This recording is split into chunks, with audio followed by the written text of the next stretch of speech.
The emperor spent 10 or 12 days at Burgos.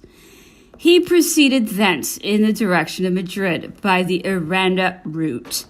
The beautiful castle of Lerma, which was on our way, contained an enormous quantity of excellent wines in its cellars. This wine was given up to the soldiers.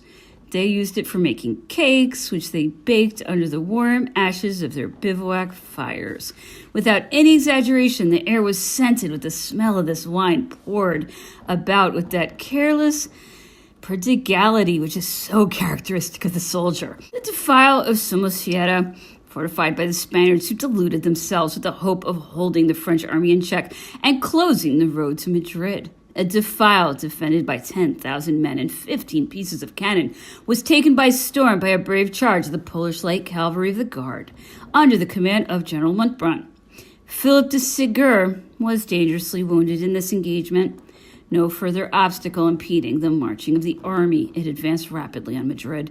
The emperor presented himself before the walls of this city on December 2nd, the 4th anniversary of his coronation and the 3rd of the Battle of Austerlitz. King Joseph had joined him in the evening before at headquarters. Madrid was in the hands of a fanatical mob. A staff officer who had been sent in to parley was attacked in the interior of the town by a gang of murderers and narrowly escaped being killed. The emperor could have taken this capital by storm as it was not fortified, but he wished to spare the inhabitants the horrors of an attack. He parleyed for 2 days with the Furies, who were encouraged by his humanity. Some Spanish prisoners were brought to the bivouac at which I was, amongst whom were some young monks dressed in long frock coats, buttoned up to the chin and wearing sword belts without any sword. They wanted to pass themselves off as soldiers and affected a military air. Then they were ordered to go through their drill and tried to do so, but did it like men who had never handled any weapons. They were thereupon asked to what regiments they belonged. At last, when we had sufficiently enjoyed their embarrassment, their hats were taken off, and the fresh-shaven tonsures were exposed, which to their great confusion betrayed the disguise which they had assumed. The occupation of Buen Retiro, a royal castle situated on a height at one of the gates of Madrid, where certain defense works had been executed, put it in Napoleon's power to annihilate the city. He, however, decided to try the effects of a fresh summons. The junta of the defense answered by sending Captain General Thomas de Morla, one of the generals who had treated the soldiers who had capitulated at Bailen with such inhumanity. He came to ask that the French troops might be withdrawn so as to give the junta time to calm the popular effervescence. But the emperor received him with a severity which frightened him. Napoleon addressed him with such crushing and just reproaches that he withdrew in terror without effecting his mission. The ultimatum had been signified to him that unless the city were surrendered within 12 hours, he and his garrison would be shot. The emperor gave orders for a general disarming. The authorities of the town came to make their submission and to acknowledge King Joseph, who refused to receive the Spanish grandees who had remained in Madrid. Those who were most compromised had followed the Spanish troops who had left the capital by gates, which were not yet occupied by us. Others were arrested and sent to France. Madrid was occupied in a military fashion, and the king did not inhabit the palace. He went and established himself at the Prado, a royal castle situated at about 1 league from the capital. The emperor also refused to live in Madrid and took up his quarters at Chamartin, a country house situated at about a league's distance from Madrid, the property of the Duke de l'Infantado. Chamartin is a small castle without dependencies used as a country box during the fine weather. The cold was rather severe when the emperor came to live here, and there were no fireplaces in any of the rooms. The only heating apparatus was some braseros, which were great copper basins filled with live coals, which were placed in the center of the rooms. Temporary fireplaces were fitted up in his bedroom and study, thanks to which the house was inhabitable during the fortnight he remained there. I may say in passing that as a rule he did not feel the cold. though he suffered from the heat. In spite of this, he never broke his custom, even in the hottest weather, of wearing his uniform buttoned right up to his neck. During his stay at Chamartin, Napoleon occupied himself with making arrangements for the complete subjection of Spain. He issued several laws endowing the country with the institutions which it lacked. Each day, moreover, he reviewed his troops under the walls of Madrid. Some curious letters from Queen Caroline of Naples to her daughter, the Princess of the Asturias, were found at Chamartin. These letters had been left behind by forgetfulness in a drawer. Some were written in secret ink and dated in January 1806.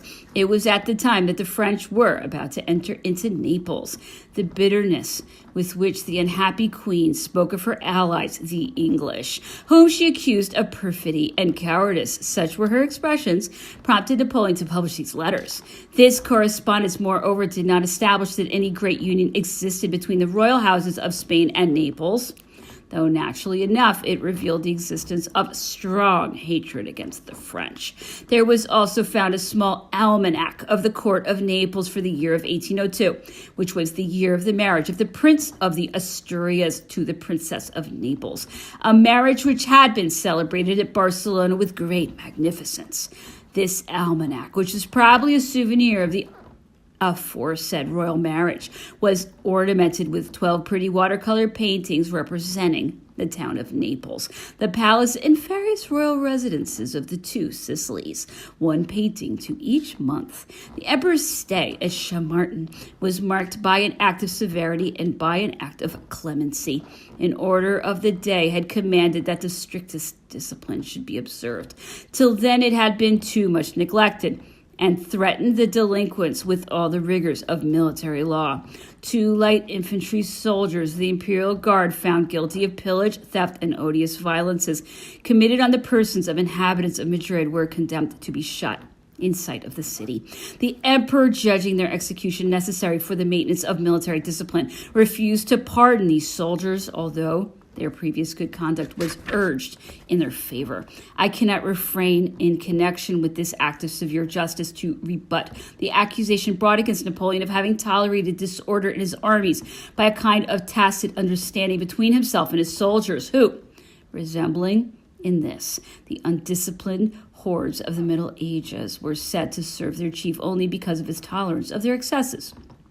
Those who have followed the imperial armies know with what care Napoleon checked all pillage. If he heard that marauders were behaving in a disorderly manner behind his rear guard, he used to order columns to be formed to pursue them, and rendered the commanding officers in the forts and at the points of defense of his communications responsible for their crimes. His orders of the day enjoined the greatest respect for property and scathed those who tolerated disorder. Vienna, Berlin, Madrid, and other cities witnessed the condemnation and execution of soldiers belonging as well to the Imperial Guard as to the other army corps when these soldiers had been found guilty of pillage. The Marquis of Saint-Simon, a Frenchman in Spanish service, had been taken sword in hand in command of a troop of rebels and had been sentenced to death by court-martial. Napoleon pardoned him. The daughter of this émigré, protected by some officers of the imperial household who had been touched by her filial piety, and especially by Captain Duchesne, orderly on service, was placed on the emperor's passage and threw himself at the feet, imploring her father's pardon. Napoleon could not refuse it at the sight of Mademoiselle de Saint-Simon's tears. He, moreover, considered that the lesson was a sufficient one. The emperor had been a fortnight at Chamartin, awaiting news of the English army with great impatience, when he at last heard that it had entered Spain from Portugal by Salamanca, and that it was marching on Valladolid. Napoleon went off to meet it. He crossed the Guadarrama, which is a mountain situated to the northeast of Madrid. We were overtaken whilst crossing this mountain by a snowstorm which threatened to swallow us up by icy cold, which destroyed some of our soldiers. In this crossing, our army had a foretaste of the sufferings which we were to undergo later at the time of the terrible retreat from Moscow. It was impossible to remain on horseback. The emperor was obliged to alight and order his light cavalry guards to march on foot, he in the midst of them, thus tracking out the road for the infantry which was coming on behind. On arriving at the bottom of the mountain, he halted to assemble all his troops. Impatient as the emperor was to get up with the English army, which kept retreating before him, he was forced to spend 2 days at Tordesillas, awaiting the arrival of his regiments.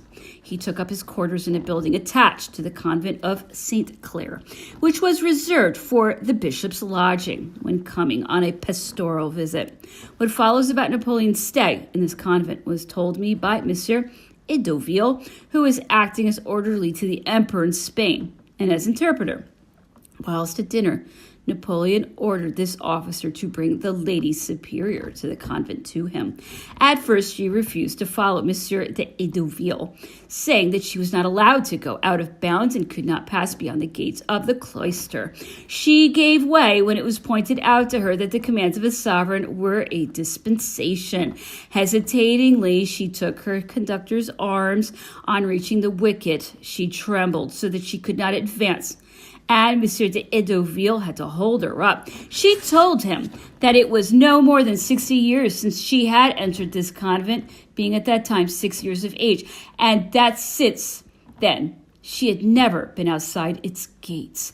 On being introduced into the emperor's presence, her first impulse was to kneel down before him. On a sign from him, Monsieur d'Edoville held her back. The plate and decorations of the emperor's orders were what most struck this poor and simple nun, and she could not refrain from stretching out her hand to touch them. Monsieur d'Edoville checked her and pointed out how indiscreet was her curiosity. The emperor asked her several questions. He first of all asked her if she were the abbess of the convent. She said that she only held the second place and added, "Luckily for me." Napoleon asked her why she said that, and she answered that she preferred to obey than to command, and that it was more meritorious, and that her conscience was more at ease. The emperor could not repress a smile at the ingenuousness of this answer. He then asked her if Jane the Mad, mother of Charles V, who had died at Tordesillas, was buried in the convent. She reflected for a moment and in the end answered that there were princes and queens buried in the vaults and that she did not know their names. Asked whether she knew anything about the history of Spain, she said that she knew nothing but her prayer books and the passage of the Bible which her confessor allowed her to read. The emperor, who found that in spite of her age her eyes were bright, asked her if she had been pretty.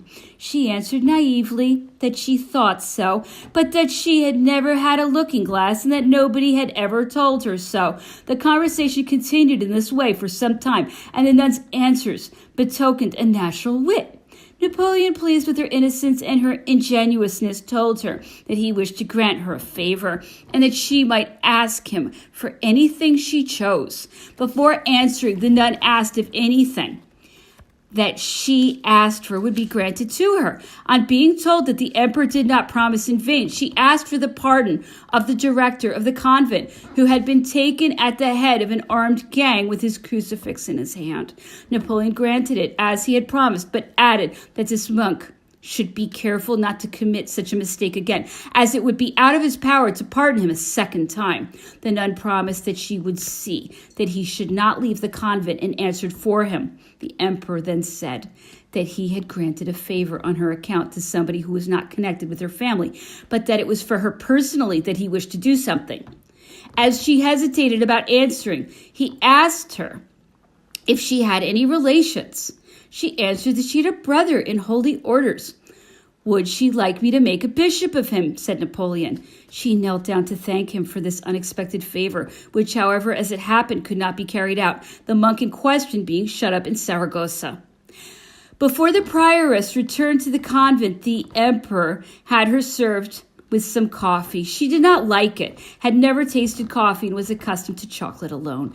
The poor nun, after having thanked the emperor again for the kindness with which he had received her and having kissed his hand, was reconducted by Monsieur Edoville to her cloister, touched and grateful. Before the emperor left Tordesillas, Monsieur d'Edoville came to me. in his name to ask me for 100 Napoleons to give to the lady superior of the convent. He was received with curiosity and kindness by the sisters, to whom the lady superior had described her visit. They all ran up to see him, touched his hand, and examined him with all the curiosity of islanders seeing Europeans for the first time. When Monsieur de Edoville handed the prioress the 100 Napoleons, she refused them, saying that if she were to take them, the convent would lose the small merit of its hospitality. On being told, she frequently had been told before during her visit that she was not free to refuse a sovereign's gift. She consented to accept it and gave orders that this sum should be placed in the treasury of the chapter and only be used on extraordinary occasions, so that the proof of the emperor's goodwill might be preserved as long as possible.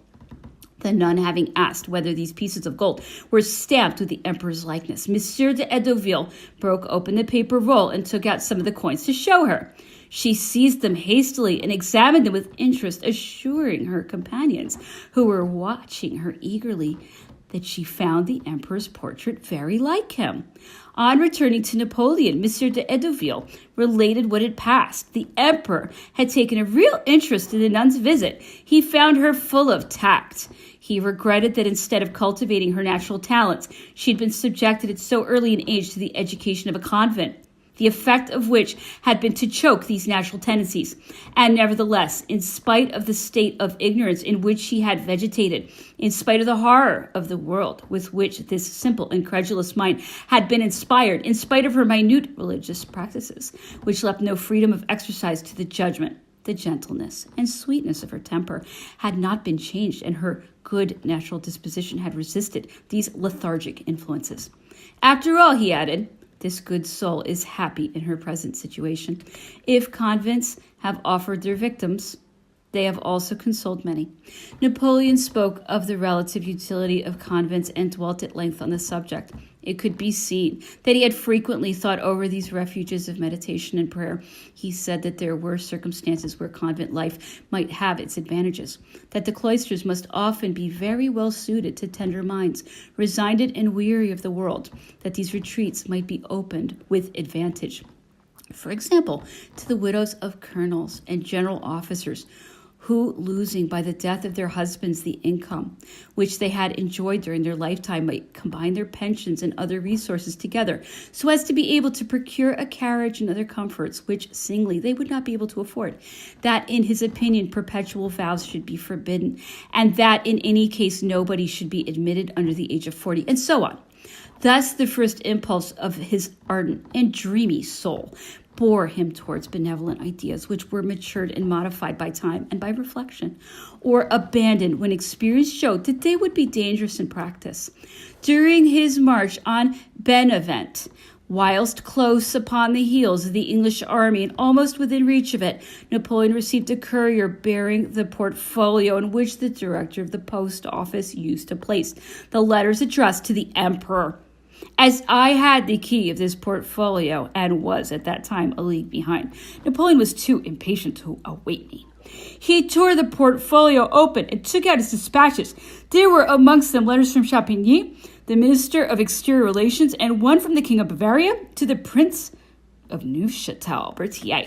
These letters announced that Austria was arming her Landwehr, that the Bavarian states were threatened with an invasion, that the Austrian troops were maneuvering to cross the Inn and were calling the peoples of Germany to insurrection. This news did not surprise the emperor. His eye had followed Austria's plots, and he was expecting an early outbreak of hostilities.